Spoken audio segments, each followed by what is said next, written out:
আজকের রান্নায় আমি একসাথে 3টি রেসিপি দেখাবো।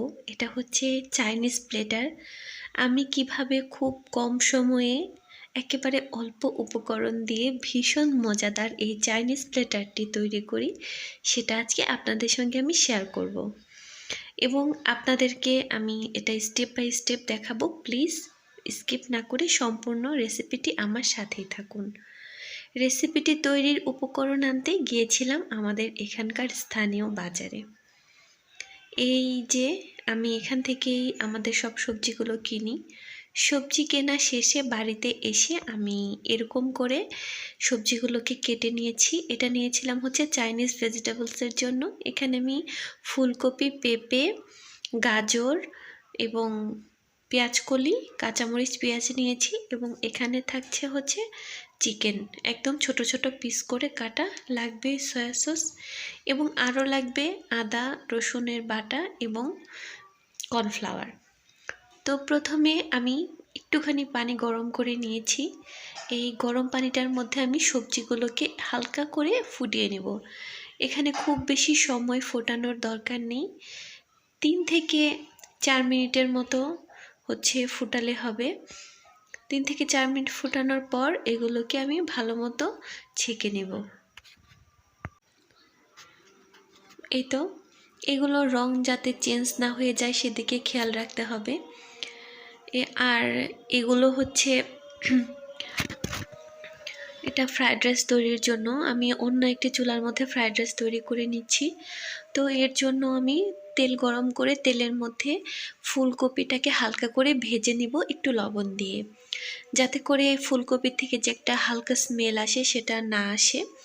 অন্যদিকে আমার সবজিগুলো সেদ্ধ করা হয়ে গিয়েছে, সেগুলোকে আমি এরকম একটি ছাঁকনির সাহায্যে ছেঁকে তুলে নিচ্ছি। সবজিগুলোর কালার যাতে নষ্ট না হয় সেদিকে একটুখানি লক্ষ্য রাখতে হবে। দেখুন আমার সবজির কালারগুলো কিন্তু একেবারেই ঠিক আছে। এবার আমি ফ্রায়েড রাইসের মধ্যে দিয়ে দিচ্ছি একটুখানি চিকেনটাকেও আমি তেলের মধ্যে কিছুক্ষণ ভেজে নিব। আমি এখানে অল্প পরিমাণ চিকেন ব্যবহার করেছি, আপনারা চাইলে আরও বেশি পরিমাণে চিকেন অ্যাড করতে পারেন। এখানে ডিমও দিতে পারেন, আমার বাসায় ডিমটা অ্যাভেলেবেল ছিল না, সেজন্য ডিমটা দিতে পারেনি। তারপর এর যে চিকেনটা সেখানের মধ্যে আমি দিয়েছিলাম একটু আদা রসুনের পেস্ট, যেটা দিয়ে আমি হচ্ছে ভেজিটেবলটা তৈরি করেছিলাম। মানে আমার এক পাশের চুলাতে ছিল হচ্ছে চাইনিজ ভেজিটেবল এবং অন্য পাশের চুলার মধ্যে ছিল হচ্ছে এই ফ্রায়েড রাইসটা। আপনারা দেখে একটু বুঝে নিন। তো এখানে আমি যে সবজিগুলো কেটে রেখেছিলাম ফ্রায়েড রাইসের জন্য সেগুলো দিয়ে দিচ্ছি এবং এগুলো তেলের মধ্যে হালকা করে ভেজে নিচ্ছি। সবজিটা তেলের মধ্যে ভেজে নিলে হয় কি, সবজি থেকে কিন্তু একটা স্মেল বের হয়, সেটা যাতে রাইসের ওপর ইফেক্ট না ফেলে সেজন্য সবজিটাকে একটু ভেজে নিলে ভালো হয়। সবজিটাকে আমি সুন্দর করে ভেজে এর মধ্যে দিয়ে দিচ্ছি 1 চা চামচের মতো সয়া সস দিয়ে এটাকে ভালো মতো আরও একটুখানি নাড়াচাড়া করে নিতে হবে। তারপর এর মধ্যে দিয়ে দিব ধুয়ে রাখা চিনি গুঁড়া পোলাও চাল 1 কেজির মতো। দেওয়ার পর কিন্তু এখানে প্রথমেই পানি দিয়ে দেওয়া যাবে না, ভালো করে এই চালটাকে বেশ অনেকক্ষণ সময় ধরে কষাতে হবে। অনেকক্ষণ সময় কষাতে কষাতে দেখা যাবে যে এর মধ্যে থেকে খুব সুন্দর একটা স্মেল আসবে এবং চালগুলো যখন দেখবেন যে আঠালো হয়ে এসেছে, একটার সঙ্গে অন্যটা লেগে আসছে, তখনই বুঝতে হবে যে চালটা ভাজা শেষ হয়ে গিয়েছে। এটাকে ভালো মতো ভাজা ভাজা করে নিতে হবে। তারপর এখানে পরিমাণ মতো পানি দিয়ে দিতে হবে। অন্য পাশে এই চিকেনটা যখন ভাজা হয়ে আসবে তখন আমি এর মধ্যে দিয়ে দিচ্ছি হচ্ছে কিউব করে কাটা পেঁয়াজ এবং কাঁচামরিচগুলোর কিন্তু আমি দানা ফেলে দিয়েছি। এখানে দেখে নিশ্চয়ই বুঝতে পারছেন যে দানাটা আমি ফেলে দিয়েছি। এবার এগুলোকে তেলের মধ্যে হালকা করে ভেজে নিতে হবে। অন্যদিকে পোলার চালটাও কিন্তু আমার ভালো মতো ভেজে নেওয়া শেষ। দেখুন এটা কিন্তু এই যে এরকম লেগে লেগে আসছে। আপনারা সময় ধরে এরকম চালটা ভেজে রান্না করবেন, তাহলে কিন্তু পোলাওটা অনেক ঝরঝরে হবে। আমি পোলাও চালের যে পানিটা ব্যবহার করি সেটা আমি কিভাবে দেই সেটা বলে দিচ্ছি। 1 কেজি পোলাওর চালের জন্য আমি 1.5 কেজি পরিমাণ চাল পানি ব্যবহার করি। এতে করে পোলাওর চালটা কিন্তু একেবারেই ঝরঝরে হয় এবং একটার সাথে আরেকটা লেগে থাকবে না, এবং চালটা কিন্তু ভাতটা খুব সুন্দর লাগে দেখতে। এই যে পানি দিয়ে দিয়েছি। পানি দেওয়ার পরে লবণটা একটুখানি চেক করে দেবেন, কারণ পোলাও চালের কিন্তু পানিটা শুকিয়ে গেলে আর লবণ দেওয়ার কোনো অপশন থাকবে না। তো লবণটা এই পানির মধ্যেই দিতে হবে এবং আইডিয়া করে দেবেন, লাগলে আবারও একটু চেক করে নেবেন। এরপর 8 থেকে 10টি কাঁচামরিচের মধ্যে দিয়ে দিচ্ছি এবং ঢাকনা দিয়ে ঢেকে দিচ্ছি। অন্যদিকে এখন আমি ভালো মতো এই সবজিটা মেক করে নিব। এই চিকেনটা পেঁয়াজের সঙ্গে যখন ভাজা ভাজা হয়ে যাবে তখন বাকি সিদ্ধ করে রাখা সবজিগুলো আমি এর মধ্যে অ্যাড করে দিব। তারপর কর্নফ্লাওয়ার গুলে রাখা পানিটা এর মধ্যে দিয়ে দিতে হবে।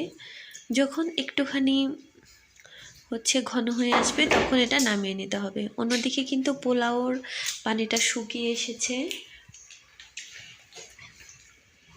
এবং আমার এই চাইনিজ ভেজিটেবলটাও কিন্তু অলমোস্ট রেডি হয়ে গিয়েছে। এর চাইতে আর বেশি ঘন করা যাবে না, কারণ ঠান্ডা হওয়ার পর কিন্তু এটা আরও অনেকটা ঠিক হয়ে যাবে।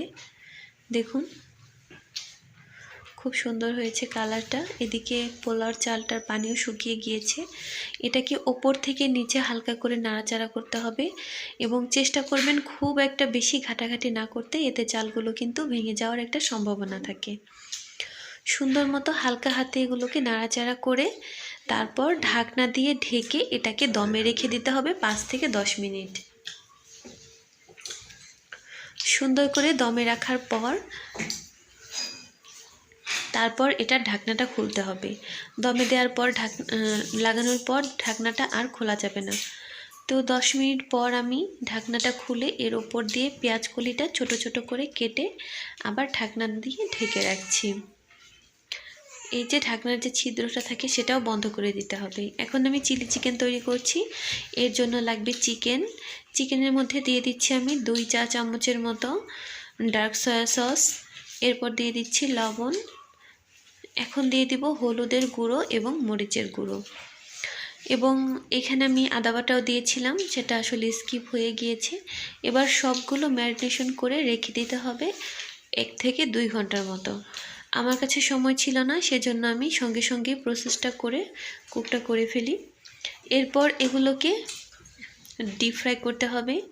চেষ্টা করবেন ভালো মতো ভেজে নিতে, একদম লাল লাল করে, তাহলে খেতে কিন্তু ভালো লাগে, কারণ ব্রয়লারের চিকেনগুলো কিন্তু এমনি একটু সফট হয়।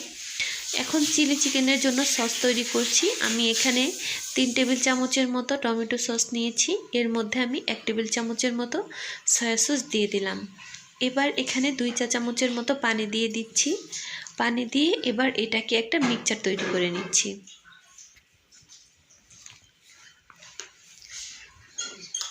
এটাকে আমি মিক্সচার তৈরি করে নিয়েছি। এবার মাংসগুলোকে তেল থেকে উঠিয়ে সেই মাংস ভাজা তেলের মধ্যেই একটু বড় করে কাটা পেঁয়াজ কুচিগুলো দিয়ে দিতে হবে।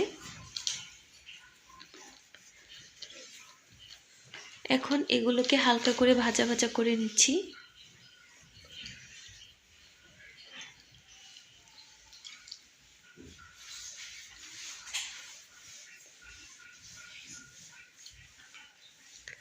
এটার কালারটা যখন একটু চেঞ্জ হয়ে আসবে তখন এর মধ্যে হালকা করে পানি দিয়ে দিব আদা বাটা। আদা বাটাটা একটুখানি ভালো মতো কষাতে হবে, না হলে একটা স্মেল আসবে। আদা বাটাটা যখন কষানো হয়ে যাবে তখন এর মধ্যে দিয়ে দিতে হবে ভেজে রাখা চিকেনগুলো। আমি বেশ অনেকক্ষণ পরিমাণ সময় ধরে এগুলো কষিয়েছি, তারপর চিকেন দিয়ে দিচ্ছি। মশলার সঙ্গে চিকেনটাকেও একটু ভুনে নিতে হবে। ভালো মতো যখন মশলার সঙ্গে এটা মিশে যাবে তখন রেডি করে রাখা সসটা এর মধ্যে দিয়ে দিতে হবে। সসটা দেওয়ার পর এটাকে ভালো করে আবারও মিশিয়ে নিতে হবে এবং কিছুক্ষণ এটাকে এরকম করে নাড়াচাড়া করে রান্না করে নিতে হবে। দেন এটা যখন ফুটে আসবে তখন এর মধ্যে কর্নফ্লাওয়ার 1 টেবিল চামচের মতো গুলে সেটা দিয়ে দিতে হবে। এবং যখন এটা ঘন হয়ে আসবে তখন নামিয়ে নিতে হবে। এটা খুব একটা শুকানো যাবে না, চেষ্টা করবেন একটু মাখো মাখো রাখতে, কারণ এটা যখন ঠান্ডা হয়ে যাবে তখন আরও একটু ঘন হবে। নামানোর আগে এর ওপর গ্রেট করে কাটা পেঁয়াজ কলিগুলো দিয়ে দেব, এতে করে দেখতে খুব সুন্দর লাগে। রান্না হয়ে এলো আমার, আপনাদেরকে সার্ভ করে দেখিয়ে দিচ্ছি। আমার ক্যামেরা বেশি একটা ভালো না, সেই জন্য আসলে দেখতে তেমন একটা ভালো হয়নি, কিন্তু খেতে খুবই মজা হয়েছিল।